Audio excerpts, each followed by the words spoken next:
All right, welcome to the last page where we dive beneath the headlines, talk directly with the voices that shape policy and impact lives. Today's guest is a leader whose career has spanned both the airwaves and the halls of public service. He's a four-term county commissioner for Douglas County, Georgia, a U.S. Army veteran, and he's the vice president at Reach Media, home to some of the most influential shows in Black radio today. Please welcome to the show, Commissioner Henry Mitchell III. Good morning, sir. Good morning, good morning, good morning. And let me say first of all, thank you for allowing me to be amongst a great celebrity star, as I would call you, Mr. Moss. So, hey, I'm glad to be a part of your show. So thank you. Appreciate that. All right, now the way I like to do it, I like to just jump right in Okay. And go right in. Okay. I broke down the segments. Let's talk about the role of the commission. What exactly? Like, I'm from New England, so there are a lot of transplants who are down here in the South who aren't accustomed to working with like board of commissions. Let's talk about the board of commission and its function. Okay. Sure. Is that all right? Yes, that's fine. Okay. So basically, not basically, but our job, our true essence of our job is to set policies. We set policies, give directions to the county administrator or county manager as to kind of what our ultimate goals are when it comes to governing locally as to what we see the vision of Douglas County. So what that means and what that really truly entails is that just try to get some simple examples. You know, what's the overlay? What's the future land use anticipating a Highway 92 bypass, you know, through the city, through the county, and being a regional project? What do we envision that bypass to incorporate as businesses, homes, and so on? And what that looks like from now as we trying to get it from a federal level to a state to a local level, and what we envision that to look like for that community in the next 10, 20, 30, 50 years. So it's about policy. And I think that's where a lot of what I don't call myself a politician, but you may call me that. I call myself a true public servant. And I want to ensure that my vision aligns with that community vision as to what they envision their community to look like 10, 20.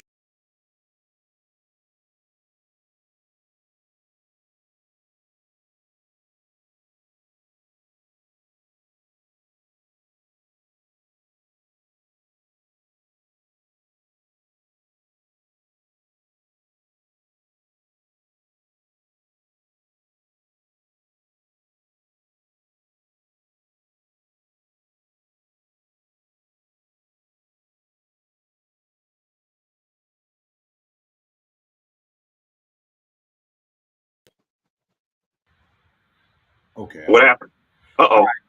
That's why I pre-record. On my side, where I'm at over in this cubby hole, sometimes the service kind of stops a little bit. Oh, okay. I apologize. Right. That may happen sometimes. So okay, that's okay. All right. No, we're good. We're good. All right. So did you finish your statement in terms of the role of the county board? I didn't catch the end of it. That's why. Yes. And the bottom line was our job is to set policy, and policy that will align with the community's vision in the next 10, 20, 30, 40, 50 years. Okay, cool. So you're in your fourth term. What's changed the most in Douglas County since you first took office? Oh my God. Okay. Now I took office roughly about 2000, and I came on board in city municipal government, which I served as the councilman and then the mayor pro tem in the city of Douglasville for my first.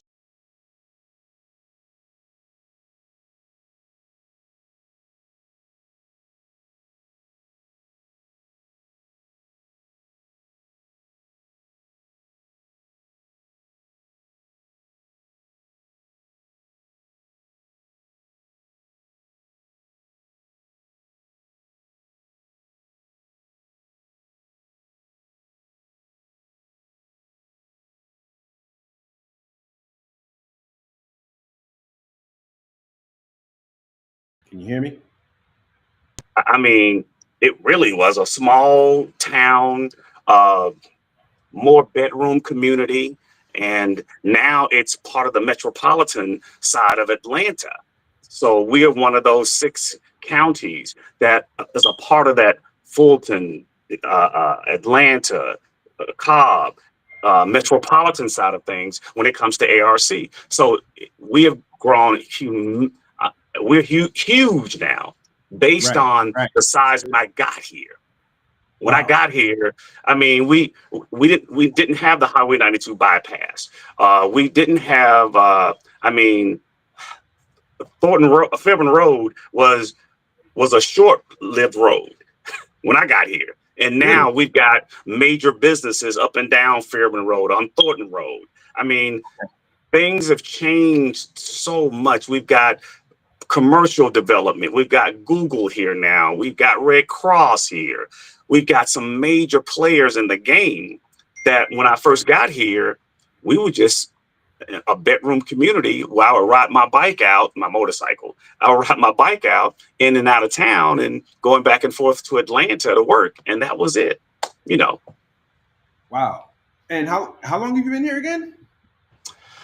I got out here probably about 95, I'm going to say, somewhere like that, Okay. give or take, somewhere around about there. But I got into government early, right at 2000.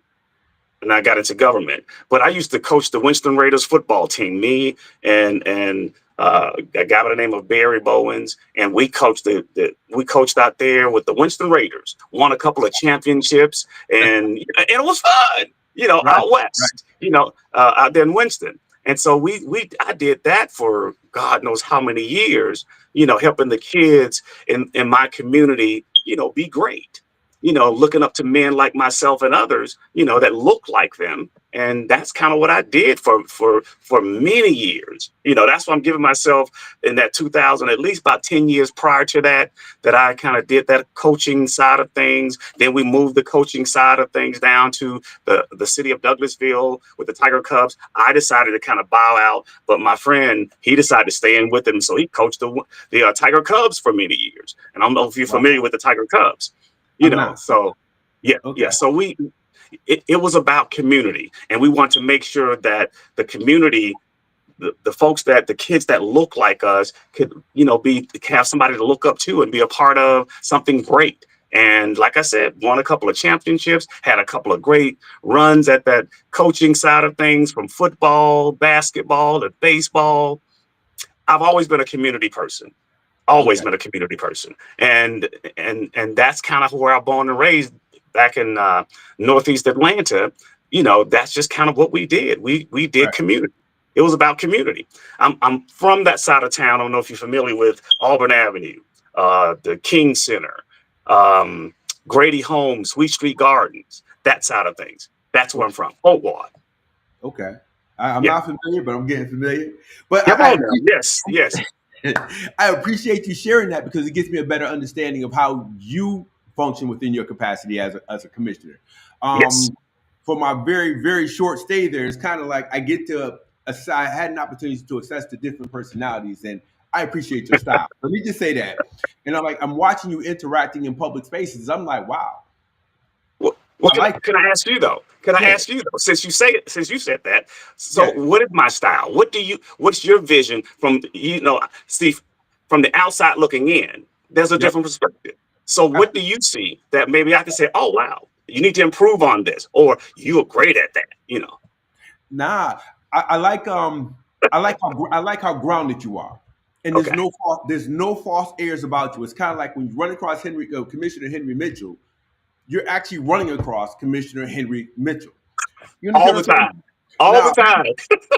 having worked in the political world for the last 25 years, working for a number of different politicians in the past, it's kind of like most people put on their mask, and all of a Yes. sudden, it's like, hey man, and well, one of the things I like, there's no bobblehead in you.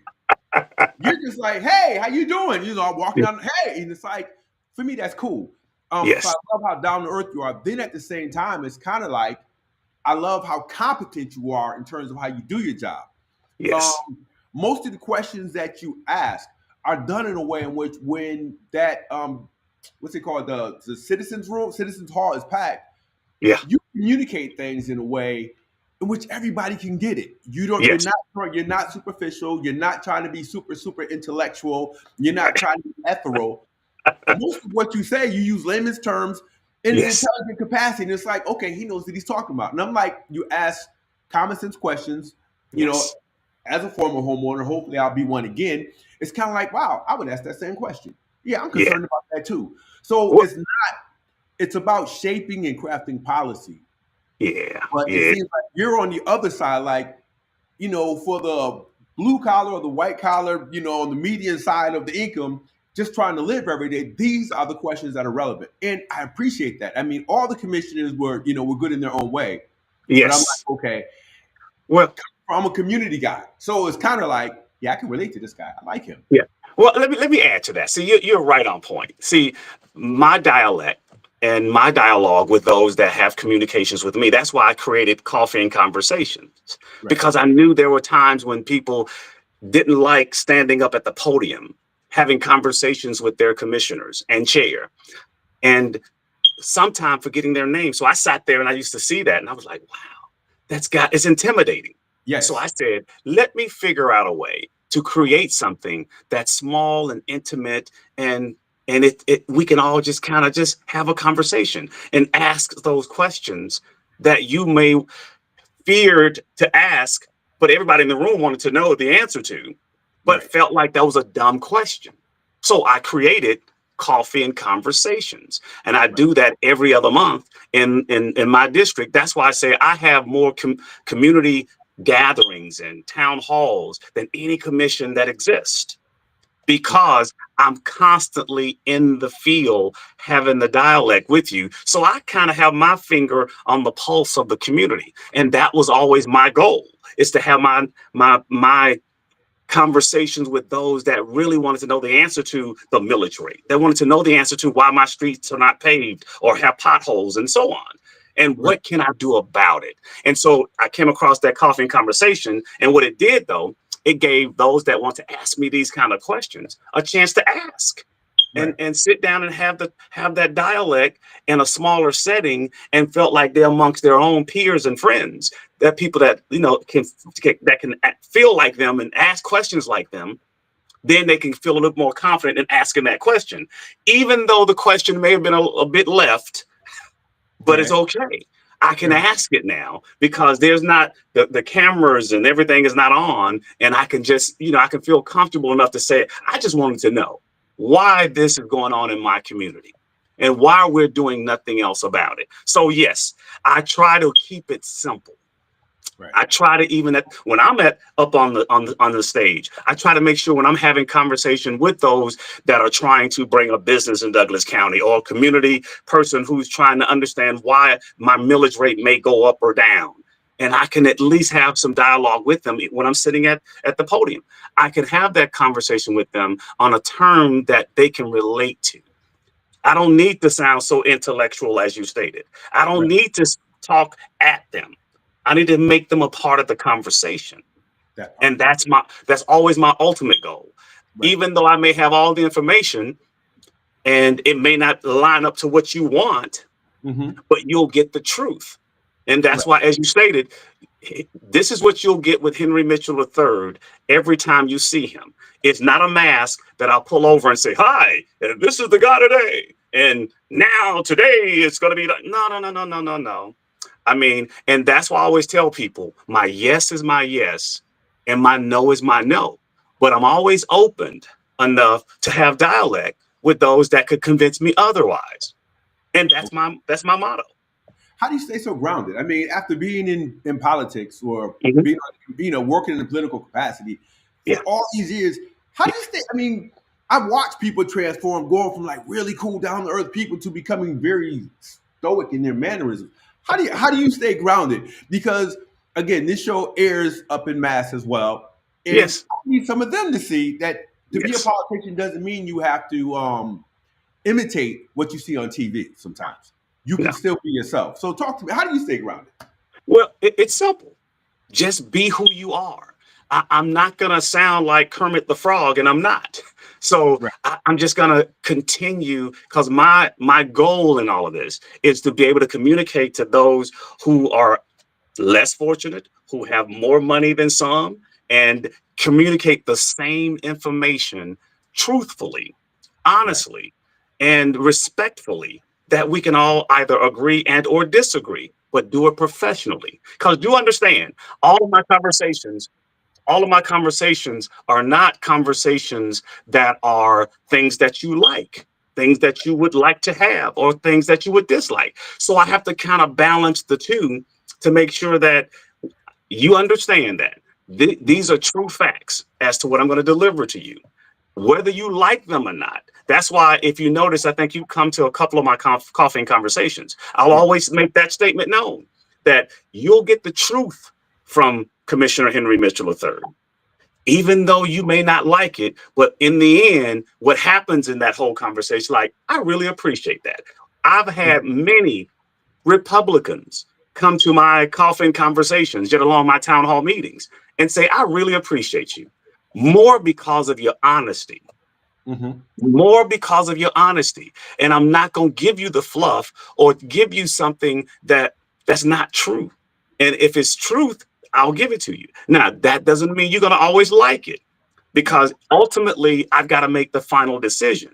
But I want to intake any and all conversations that you may have, why you like it, why you dislike it, and I want to take in all of that stuff so I can go back and make a true educated decision. But do understand, I'm also doing my research on in the particular issues that are at hand to make sure that I see now that this makes sense to do or not to do. Okay. And that's, I think it's just my honesty that keeps me rooted and grounded. And my mom, who always said, boy, you better do right by people. You Right. better do right by people. And that's just it. So, Some people take the vote for granted. They get in office and it's kind of like oh, they begin yes. to create these stratas that separate them from the people who vote for them, and they forget how Yes. valuable that vote is. What's your impression of the vote and people taking the time to actually get up out of their beds, out of their homes, leave work, whatever it is they may be doing, just to go and vote for you here in District 1? I mean, But talk to me about that. but let me add to that though. See, Okay, what add to it. happens, what happens is this. Those of us who come into office, local, state, and federal, tend to change because they become a politician. I veer not to even cross that path of I understand the label, but Hmm. that's not who I am. I Okay, am a true public servant. You'll always hear me say that. So, and what that means is that I'm going to always give you the truth, not whether you like it or not, but I'll always give you the truth. And I'm always going to be open door policy to listen to what you may have to say about the truth or not. right. So the problem become, we get into these nice positions and we look at the power, and we look at the status quo with who I am. I'm that guy now, and I poke my chest out to be something that I'm really not. So Right. now you gotta wear that image on your shoulders and stand up tall, and but you never stood up tall anytime up until now when you got that position. Stop. So Right. stop becoming politicians. When you came into office, you were talking about how you want to be a true public servant and you want Hmm. to serve those that were fortunate or less fortunate. I'm not trying to weigh any two or greater than or less than.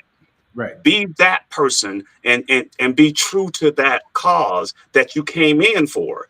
Not when you get there become, oh yeah, I'm that guy now. They gotta the buck stops with me. And oh, okay, yes, but you don't have to emulate what that is. Be Right. who you came when you came into office, talking about all these great things that you would like to do. And I did that though. Okay. Just another quick story, and I know you didn't ask this though, but No, no, on no. another Sure. setting, when I came in the office in early 2000, I came in the office with the mere fact of going in and saving everybody, not understanding politics, not understanding government operations. So I had a lot to learn because I came there ready to change the world on the north side from which I served, Hmm. and went there with the premise of just one premise. They asked of me, can you get us across the tracks when the train is coming? I said, wow, that's easy. I'll go up there and I'll knock them around and we're going to find the money and dot, dot, dot, dot, dot. That was one of the hardest tasks that I had taken on ownership of in my very first run in office. Right. But keep in mind, my colleagues before me, and it's been a 30-year, 40-year span trying to get the north side across the tracks on the south side for 30 years plus because they could never put the puzzle together to make it happen. Right. Well, guess what? I did. I Okay. did because I went with a strategy. I went with a purpose. I went with the cause, and I listened to the community. I listened to government to understand the process. I didn't do it in my first term in office, but I got there. And that's why you see the Highway 92 bypass.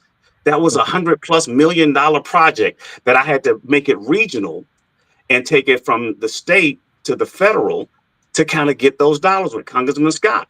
So it was a long, hard journey, but it Right. took me 2 terms to get there. And it Okay. didn't come about until after I got on the commission. Wow. So the project that we finally got, Norfolk, we got GDOT, we got the Federal Highway Commission, we got the local, and we got everybody on one accord. And we got there. It took another probably 10 years or better to get boots on the ground and put some pavement and asphalt to kind of get it going. So, and it started off as an A project, but to date, that project that was an A project when we started it is now probably a D project today because traffic continued to grow. Right. And it was so by the time we got it done, we're down to maybe a D now. And it's like, dang, but it took that long to get there though. Right. Wow. Okay. Yes. Yes. That's a perfect. Yes. Yeah. That's an ideal example in terms of the process itself. It's the journey, not necessarily the destination. Yes. Yes. Yes. And I learned a lot just from that because I came in the office in 2000, came in the office with the notion I'm going to change the world. But I had to understand how to count. At the city council level, I had to learn how to count to 4 because there's 7 council members. I Right. learned from the commission side of things in Douglas County how to count to 3. And I always tell those that are applying to these positions, I say, learn the system, learn the game. I mean, I don't Mhm. know if you're a sports analyst, but I'm gonna use a sports analogy. You got to learn how to play football and understand the football and the rules of the game before you just run out there and play. Right. Most cases, you're gonna hurt yourself. If not, you're gonna fail at it because you didn't understand the rules of play. I learned the rules of play and was instrumental in doing things like the Highway 92 bypass, like the changing of just a small word in a federal setup from slum to blighted. Yeah. So just changing a word took me, 8 years to get that word changed with the help of my state rep and so on. Just Right. little things like that in opportunity zones that I helped spearhead Okay. and got it done. And as you in my office, you'll see on the back, and I'm not in my office now though, you'll see back there where the governor signed this thing. And congratulations, Commissioner Mitchell, for spearheading this and getting it done along with the help of my state rep, LBJ. So and we did it. Wow. Yes. And that had to go all the way to the federal level because that was a HUD situation with wrapped up in just one little word in an opportunity zone that said a slum consists of us. And Mm. I said, no, nobody wants to call their community slum. Right. But I wanted the opportunity zone monies that was bringing into my community to give them the shot in the arm to be great. So Right. I said, let me fix that. Let me see, can I get a word change here? I came up with about 3 or 4 words and ended up with the opportunity zone the word became blighted, and they Right. did. But it had to go to the state. Then it had to Yep. go to the federal because that it was intertwined all the way from the federal all the way down to the local side of things. And guess what? We did it. So you did this while you were a commissioner. Which role were you in during this? I know you've been working on it all the way through with every position Yes. you were in, which I is was in. genius. Which is genius in itself. But go ahead. Yes, I was a commissioner at the time when I worked Okay. on that small word, because what was happening in my community is Yep. that we needed most of the grant monies that came from the federal level that talked about my community as slums. Mm. I said no. And I explained and everybody understood, but this has been the word for 100 years. What's wrong with it? Well, I just don't want to be identified Well, as slum.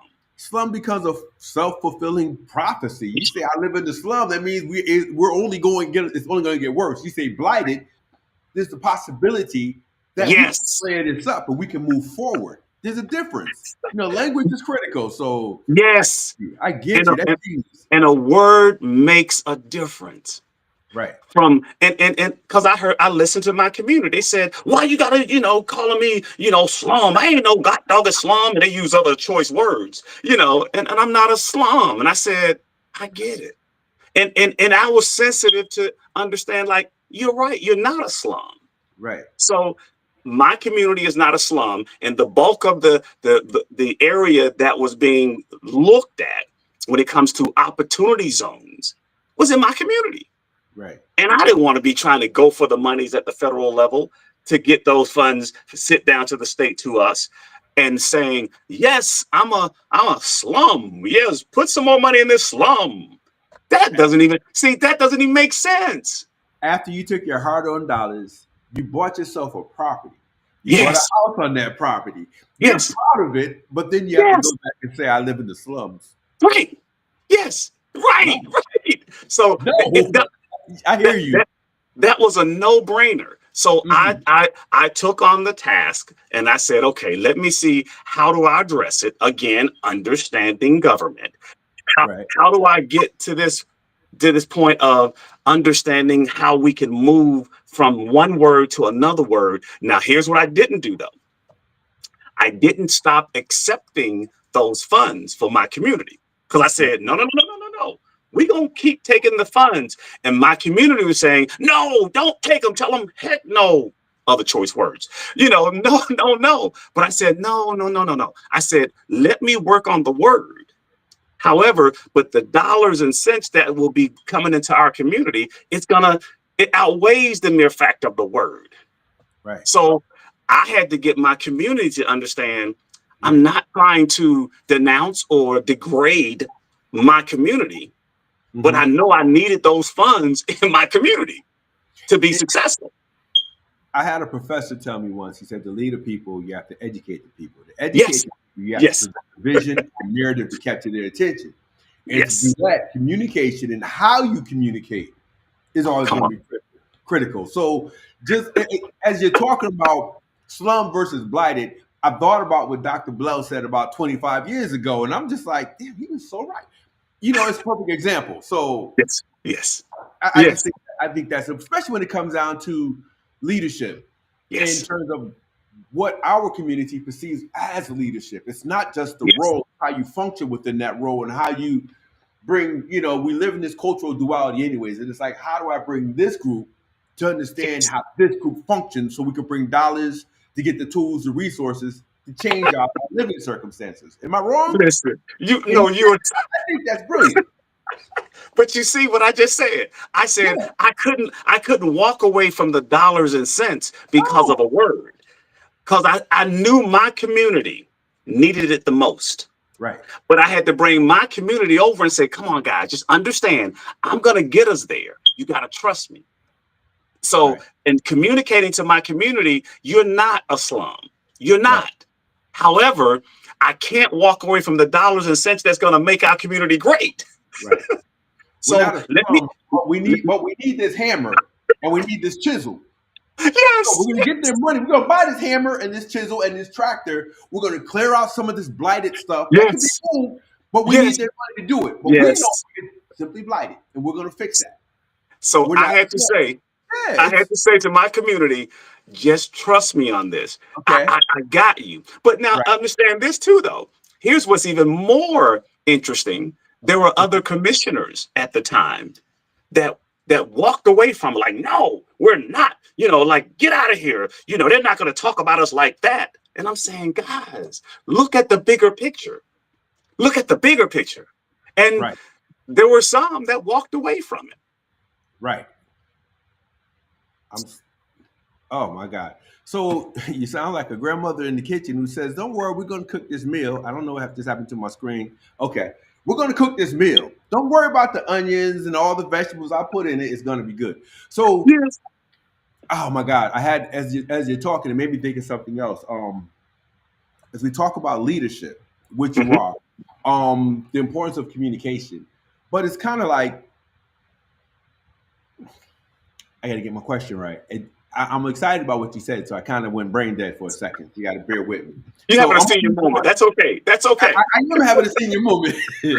So I'm gonna move on to my next question. Okay. And Okay. where is it?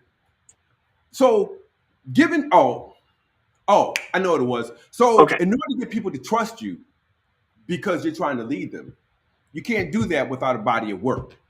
And you prefaced this whole conversation with who you were before you became an elected official. That's correct. So, but I think, and I guess it's part of the conversation, but it's more of a message for young folks out there who want to become leadership. Yes. You really can't gain the community's trust until you build that body of work. And they've seen that you went out there, you've sacrificed your own personal resources, your time, your energy Yes. to Yes. do things, whether it's coaching kids or grabbing a group of volunteers and cleaning up blighted properties. It's like when Mhm. you have that body of work, organizing community meetings when nobody else will do it, that body of work matters. Can you talk about the importance of building a body of work? Yeah, oh, that's extremely important as a true leader. And again, you got to make sure who you are, not who you want to be, but who Right. you are as a person. And that way people can trust that you as a person. Because keep in mind, I said earlier, I've got Republican friends, I've got Democratic friends, I've got rich friends, I've got poor friends. I can have dialogue with them all.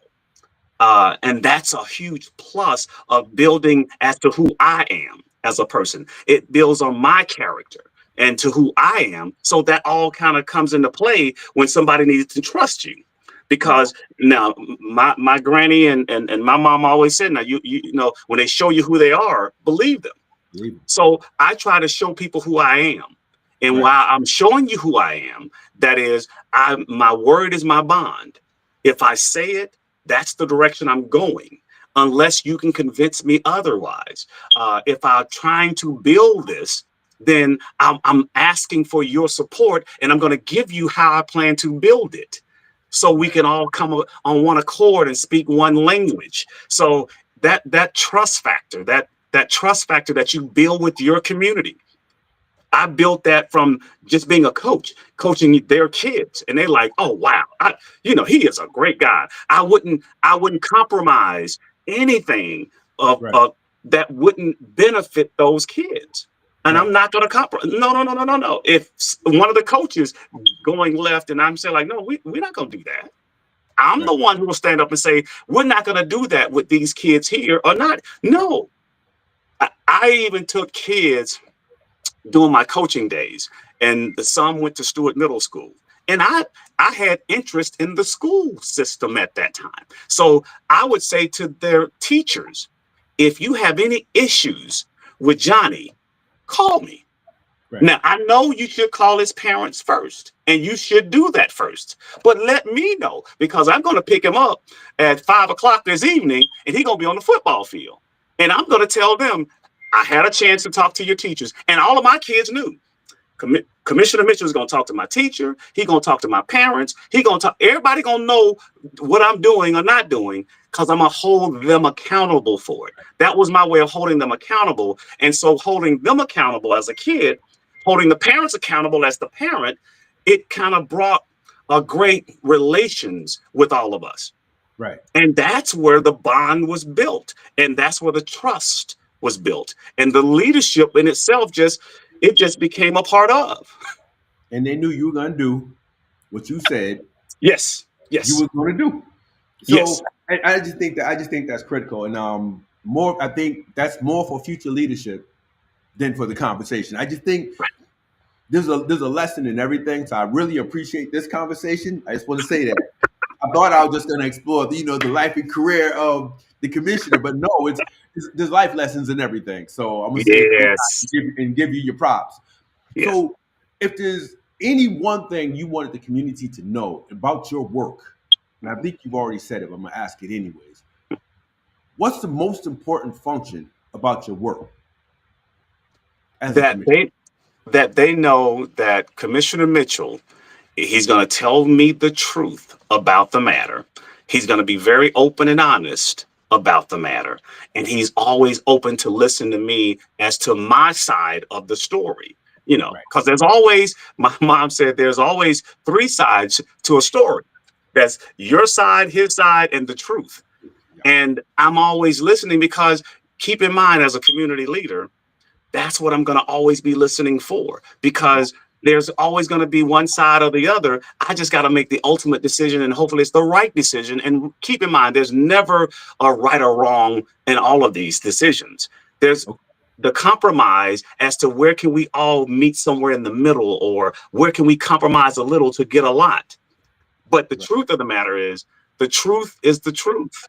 And you Okay. just got to respect that and understand that nobody is truly right. Because I'll give you a prime example. When they talk about the millage rate in the county, and we Yep. talk about your property taxes, and the first thing you're saying is, I don't want my millage rate to go. My property taxes are too high, and rah rah rah rah rah. I'm like, yeah, okay, I got that.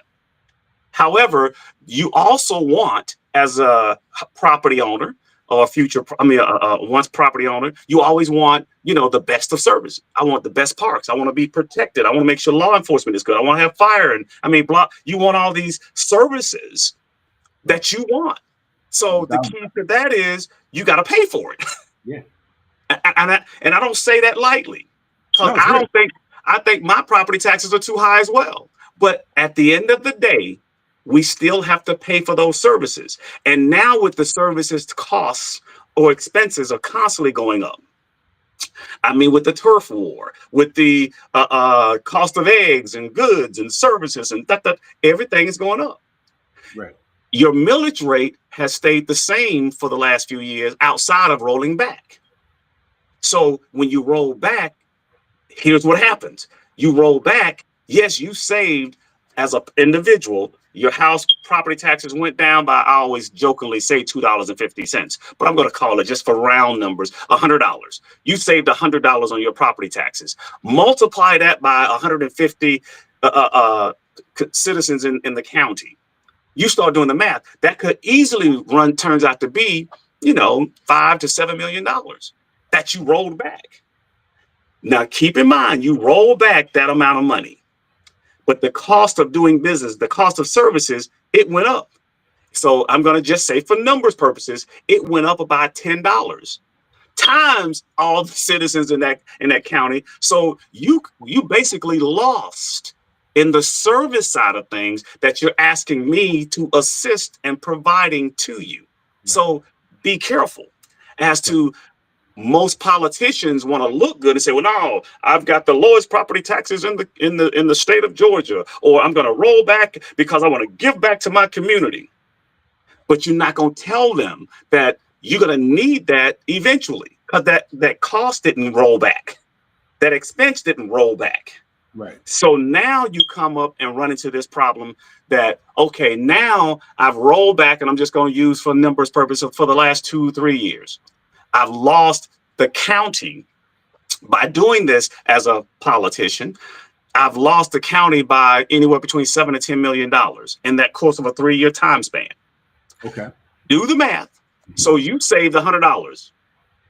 And now I'm coming back to you 4 years later to say, hey, guys, we're running out of money. There's a problem. Well, what's the problem? Well, we can't afford the services that we provide for you. So either we can cut the police force, or we can cut the fire department. We can cut Parks and Rec. We can cut, but you can't cut enough to save $10 million. Right. Because you've been continuously going backwards. So now the problem come in and you say, well, okay, the only other way around this is to increase the millage rate. to get back that $100 that's now is probably in 3 years is really $300. You know, I need three from you. So I went from a millage rate, just for numbers purposes, I went from a current millage rate of 13. I dropped it every year. And now we at 10. I need to raise it back to catch back up with the cost by at least 6. So I need to take your 13 once upon a time 3 years ago to maybe 16 to catch back up. Yeah. That hits you harder. So now I got to take you up by $600. And you saying, what the heck is going on? But the truth of the matter, you didn't understand how government operates. The operational side of government is we need those funds from property taxes, from commercial taxes, and so on, Yep. to pay for these services that you so excellently you receive and you want more of. Right. So now that becomes a problem. But here's what I'm here to say, though. And I know you didn't ask this part of the question, though. But I can say to you, as long as I've been in office, over 2 decades, me, Commissioner Mitchell, has never raised the millage rate as long as I've ever been in office. And I'm only probably one commissioner of all the commissions, all the mayor and councils that has never raised or voted for a millage rate increase in my history of being on the council and on the commission. Most can't say that. Even though it's absolutely necessary, you wouldn't. That's correct. Well, okay. Now let me make sure to be clear. Now, I never said it was off the table. I just said I've been strategic enough in doing this and providing this public service and never had to vote for and never have voted for a millage rate increase. Never. But you ask most politicians, most commissioners, mayor, councils, whatever it is, I promise you, there's very few that has done it for 2 decades plus can say that they haven't. Now, again, I've been broached on the millage rate. Folks have tried to convince me to go in that direction, but I never did it though. Okay. Yes. No. I'm not complaining. I'm in this district, and I hope to stay in this district. Hey. Now, but again, let me end this. I'm only one vote. Don't get that part of it twisted. I'm only one vote, so just understand. Yes, correct. That's 5-member board. I'm only one vote. I'm just one of the ones who said no. I think we can do something different. I think we can manage it a different way. And I'll always plead my case in that point. Now, everybody don't always agree. But those that said, well, we're going to raise the millage rate and they got the 3 votes, then they go ahead and move along with the 3 votes. Boom. There you got it. There you have it. Right. I'm just one of the ones that said, no, I'm not going to. Now, but the 3 votes get it passed. And so the millage rate goes up 13 to 16. That's what you get. I'm sorry. But it wasn't because of me. Right. But understand that's a lot of stuff, though. That's a lot. No. But you know what? This conversation is absolutely necessary because we're all impacted by it. The minute you purchase property, you need to understand that that's going to be a possibility. That's as real as paying your mortgage. However, when I come outside of the house where I'm at now and I see a freshly paved road, but as I drive by, I see 1, 2, 3, 4 trucks, the big roller truck, the big hot cement truck. That's money. There's a dollar value that has to be assessed. And somebody has to get paid for each of those employees for all the equipment, the maintenance. When I come outside and I see those brown barrels and my trash is getting picked up, I need that picked up.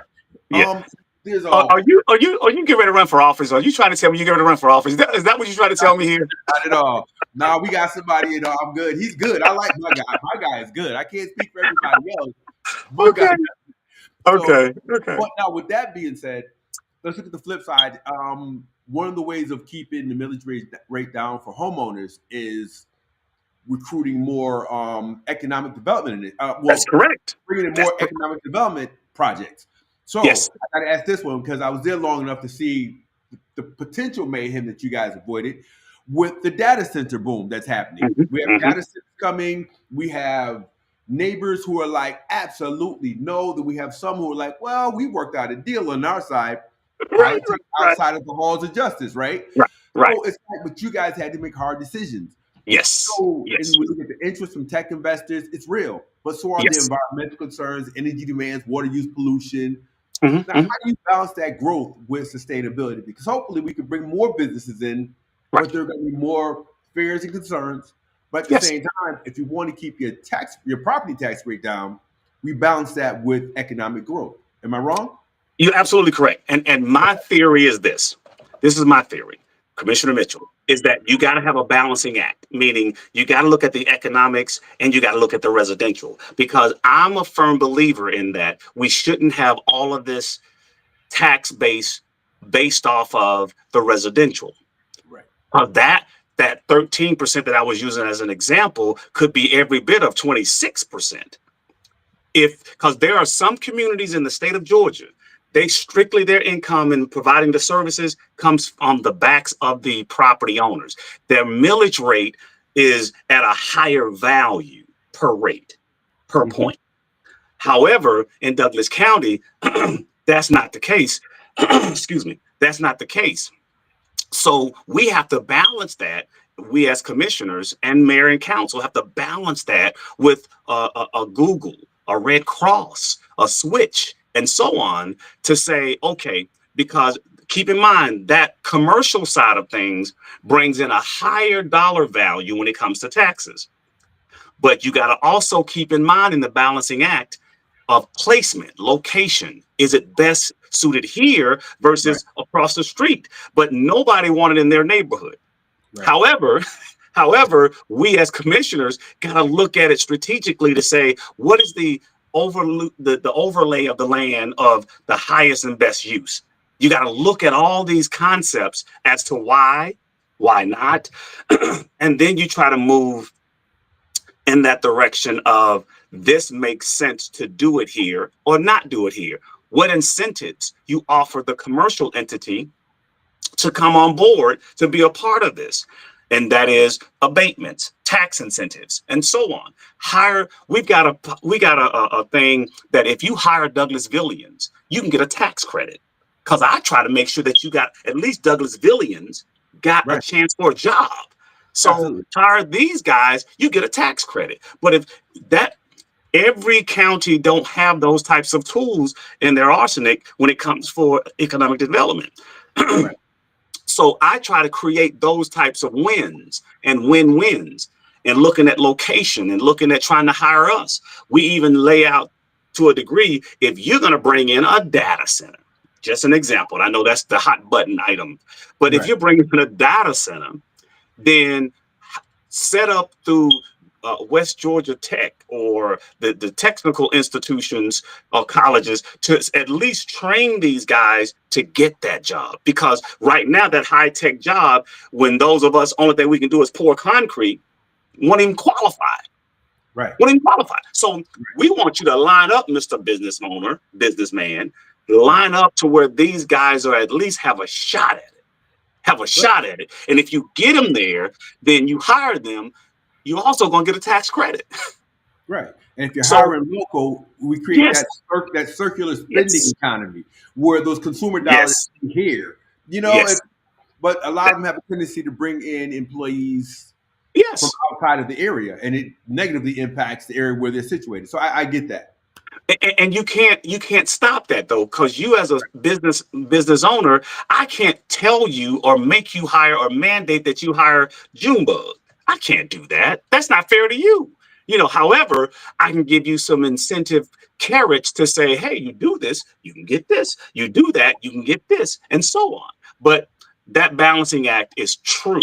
And Right. to what we do as commissioners and as council members, it's Right. true to the essence of it makes sense for this business to come here. And I'm not just calling out a business, but this business come here is the Mhm. perfect location. It's our future land use plan has stated this is the direction of that community and where they're going in that commercial district, and so on. And you got to Right. weigh all those odds as to why and why not. Prime example, the data centers, since you talked about it. Yep. Let's kind of lay that out there. The data centers are a huge phenomenon that's coming around. It's like back there was a time when the Family Dollars and all those guys were big hot ticket items, and you find them popping up, God knows, everywhere. Yep. Well, now those are things that are going out and downhill because they're either bankruptcy, closing, and so on. I mean, you got J.C. Penney's, you got Family Dollars, you got uh, Forever 21, and so on. Those big boxes are shutting down. The malls are shutting down. Now, So, but that's the cycle of economics, and you got to understand economics to get this. There's a cycle, and when that cycle comes around, it's good, and when it's good, but when it's bad, it goes out in something else. So, what the future? I always ask my commissioners, and what's the future you see and see in the future of what that could be? Meaning, the mall could be now a township, condo, blah blah blah, with a whole lot of other stuff there. Could be. I don't know, but are you looking that far down the road? Because as we see now, based on the internet, that the big boxes are going to almost go out of business. yeah. They're going out of business because you can go online and you can just about buy anything you want. You can buy anything you want. I don't totally believe in it, but you kind of better come around because that's where it's going to be. I mean, so the malls will be a place where you go and maybe pick up what you bought, but it won't be where you go and shop for what you want. Right. So, but here and there, it's a balancing act, and No, and and you have it's I mean to cut you off, but yes, it's absolutely necessary information for the people who yes, say, well, why they vote yes. yes, You yes, know, yes, the community engagement portion was provided. The potential job opportunities were addressed. Educational partnerships were pushed for and prompted. Community investments pushed for and prompted. yes, Tax incentives versus community relief. That was yes, all discussed. So the thing about politics is like elected officials may vote for things, but most people don't see what's happening behind that closed door in terms of all the variables that were considered. right, So for me, you just address all that. It's like I'm aware of it, but it's hard when you go to a barbershop to get my fresh bald cut. And they're talking about this stuff as if, elected officials don't know what they're doing. They didn't think yes, about this, or what about us, and what about that? And it's like, no, they read all the data on energy yes, usage, renewable energy, talked about water consumption, yes, yes, environmental impact assessments, carbon yes, footprint, waste management, yes, noise and yes, light pollution. All that's been discussed. But when we're in those big, huge, we're in the town halls across the South where they're discussing data centers because it's yes. a hot button topic. It is. It is. It is. People aren't, unless they're paying attention closely to what the city departments are saying or what the elected officials are saying, they're not aware that all those environmental concerns have been like thoroughly vetted, looked at, Absolutely. talked to. And so that's why I feel like conversations like these are necessary. So I love that you took it there once I But threw let it me out add. But because let me people need add to though. know. Yes. But let me add. You got to understand though, and we have to entrust if WSA tell us they can provide the water needs Right. for this particular data center. I have to believe that. I Right. can't just say, well, no, well, show me if the bucket is going to be big enough to fill up to the rim. And no, I got to entrust those experts that said what they said. If That part. Georgia Power says I can provide power for X center, then I have to believe that because they're Mhm. building as such to understand that need. They're not just building for a data center, and that's just an example. They're not only building for a data center, they're building for a future when it comes Okay. to residential and everything else that's around power and water. So when they say it, I've got to take the expert opinion as to what they can and can't do. When they say this will not affect the community itself, that their water bill is not going to go up because we kind of have to provide a much more water to this data center, Yeah. hypothetically. Their water bill is not going to go up because the data center is using most of the water, because that's just not, that's your water bill is what you pay, what you use, your usage, period. Yeah. Everybody else in your community does the same. Just because I wash my car 5 times a week and you wash yours one day a week, you're not going to pay for a 5-time usage. You're not. Right. It's Right. separate. So when the community even say stuff like, "Well, my water bill is going to go up, or my power bill is going to go up because they're going to do this," and I know it. I've seen it over in crossing in Italy. Like, I don't know what Italy is doing. I just know here, if the experts told me this is what I can do, and this is what we can provide, and this Yeah. is where we're going anyway, so this is not a problem, I have to believe the experts. Right. And I take all that data in to decide on if I'm for or against it when making that decision. Right. And that makes sense. So I appreciate you addressing that because I think that's, and it's not, again, just for anyone who may watch this once this airs, it's not just about the data centers. I want to be clear. It's That's correct. Yes. any business that comes into a neighborhood, from a pawn shop to a gas station to a Family Dollar to a data Yes. center to Yes. Yes. Bob Martin opening a warehouse. All Yes. that stuff is properly vetted. And so when we talk about the role of the commissioners, it's kind of like bring your car to a shop. Don't expect them to fix your car. Their job is to assess everything, tell you. It's a little different. Yes, it So is. It they is. rely heavily on the experts in terms of determining how they're going to make that vote. So I just want to throw that out there because I think I like that. I'm a Thank you. community person. I like to make sure that first and foremost, the community benefits from the information that we disseminate. So I think that's critical. So I appreciate that. And I'm Thank you. almost done. I ain't gonna take up your whole morning. Okay. But Okay. Okay. Okay. all right. So talk about the role of public boards, community organizations, advisory councils, how that plays a role in your decision making process, and how community members who also want to be a part of this vast process that we call politics, Mhm. how they can be involved in other capacities.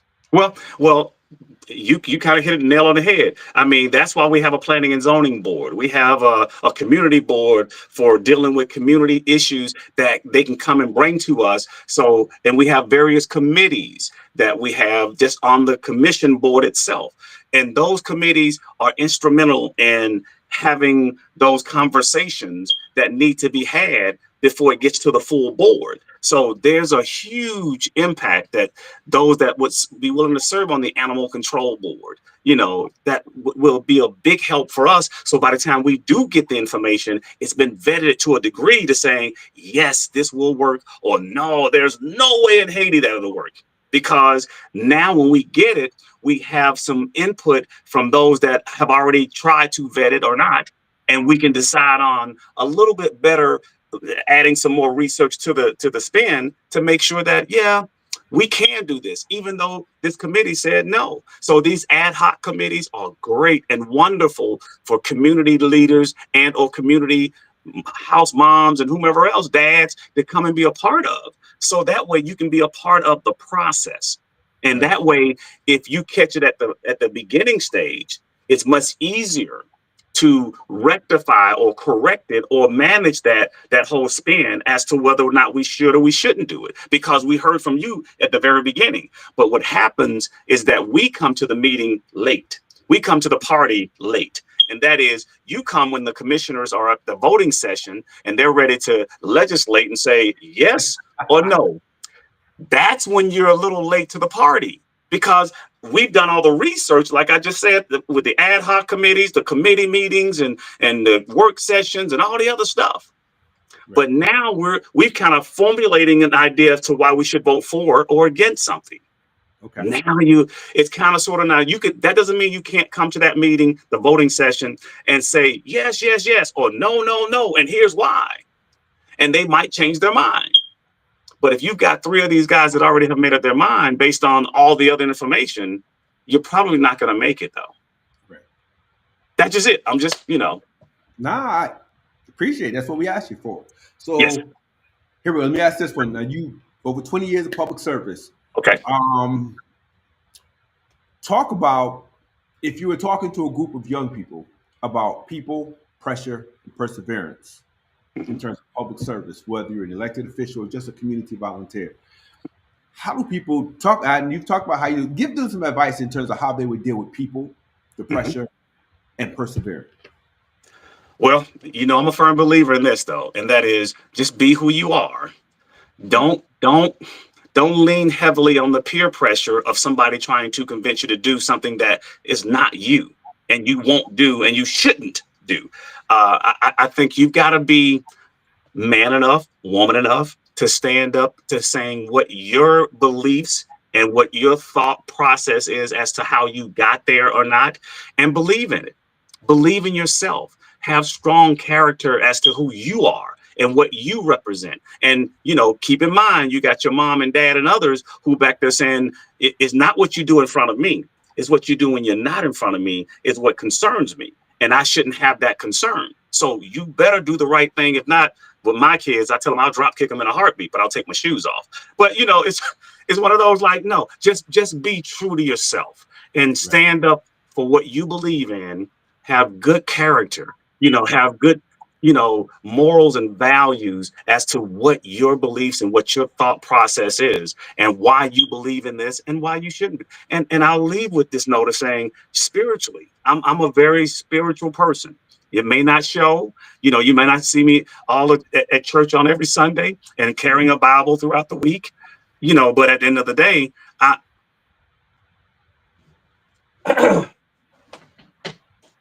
Oh, you still there? Oh.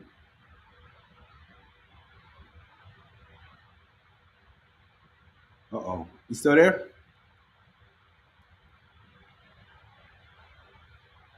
Come on, come on, come on.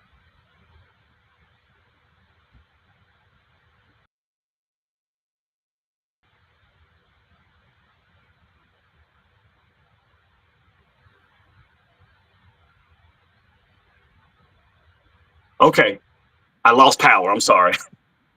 Oh, I thought it was me. I'm playing with my internet. I'm like, what happened?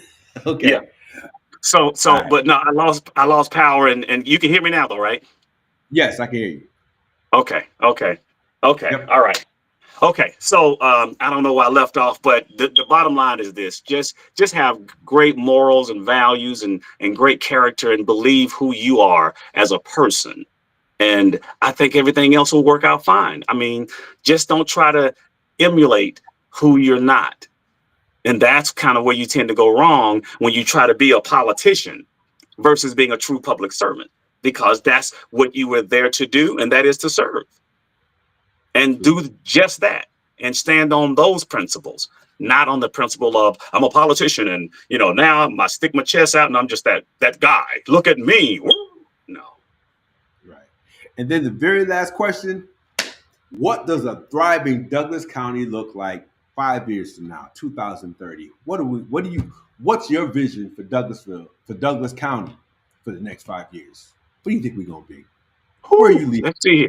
Well, I'm probably a little bit more further down the road than just 5 years, but we'll Okay. we'll talk from that to me is short term. But I the north side I'm speaking of, the north side, I kind of envision that would be. I don't know if you're familiar with the Atlantic Station in Atlanta, but a Yes. mini Atlantic Station on the north side. But it's going to come in a time factor of probably a 10-year span based on the Highway 92 bypass as an Ooh. example of what that could be and probably will be in the coming future. It was almost going in that direction while I was on council, but I can see it even more as the future because Douglasville will only be as successful as Douglasville can be with the help of bodies and people and rooftops and things of that caliber that can connect close to downtown Douglasville. So that north side is ripe for the pickings.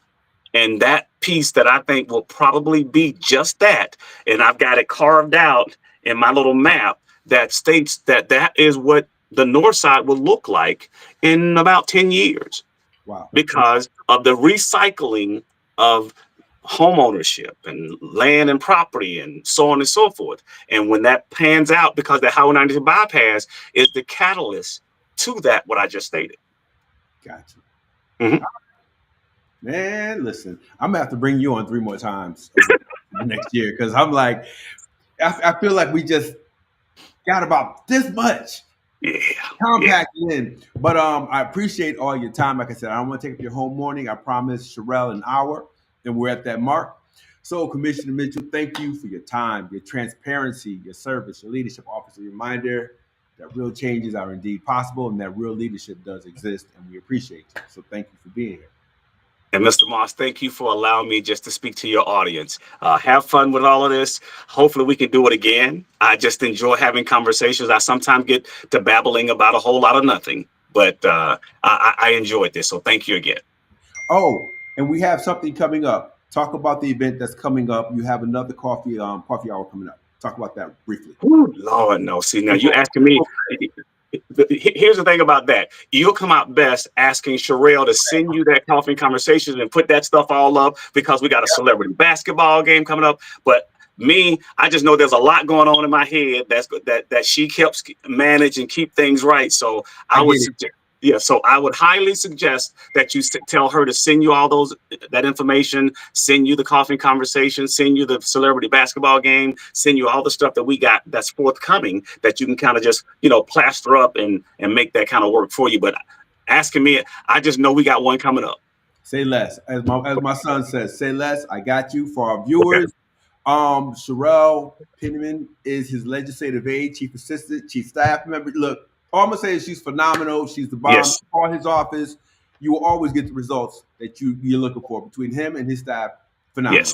So Thank that you. being said, thank you so much, man. Have a wonderful day. Thank you again.